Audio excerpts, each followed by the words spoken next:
പരിശുദ്ധ പരമദിവ്യകാരുണ്യത്തിന് എന്നേരവും ആരാധനയും സ്തുതിയും പുകഴ്ചയും ഉണ്ടായിരിക്കട്ടെ. അനന്തകാരുണ്യത്തിനുറവിടമായ കർത്താവെ, ഞാൻ അങ്ങയെ സ്തുതിച്ചാരാധിച്ച് മാത്രപ്പെടുത്തി അങ്ങേക്ക് നന്ദി പറയുന്നു. ഗബ്രിയേൽ ദൂതൻ സഖറിയാസിനെ സന്ദർശിക്കുന്നു.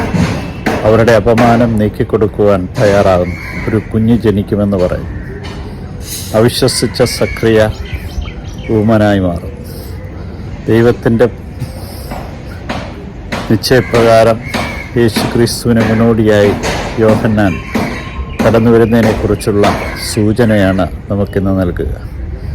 എലിസബത്ത് സമ്പൂർണമായിട്ടും ഈ ദൂതൻ പറഞ്ഞതൊക്കെ അംഗീകരിച്ചുകൊണ്ട് മുന്നോട്ട് പോവുകയും അവൾ ഗർഭിണിയാവുകയും ഒരു പുത്രനെ പ്രസവിക്കുകയും ചെയ്തു.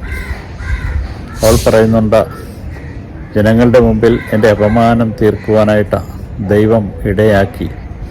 ദൈവത്തിന് നന്ദി പറഞ്ഞ് അവൾ ദൈവത്തെ മഹത്വപ്പെടുത്തി.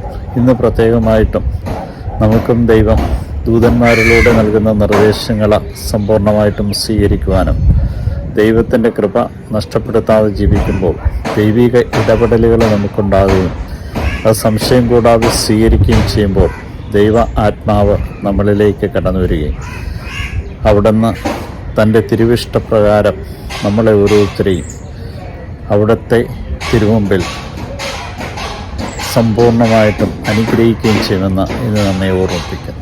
ഈ ദിവസം ദൈവം നൽകിയ എല്ലാ അനുഗ്രഹങ്ങൾക്കും നന്ദി പറഞ്ഞുകൊണ്ട് ദൈവഹിതപ്രകാരം ജീവിക്കുവാൻ ഇനിയും കൃപ നൽകണമെന്നും അവിടുത്തെ വെളിപ്പെടുത്തലുകൾക്ക് കാതോർക്കുവാനും സംശയം കൂടാതെ സ്വീകരിക്കുവാനും അനുഗ്രഹത്തിൻ്റെ നീറുറവ തടസ്സപ്പെടുത്താതിരിക്കുവാനും കൃപ നൽകണമേ എന്ന് പ്രാർത്ഥിക്കാം.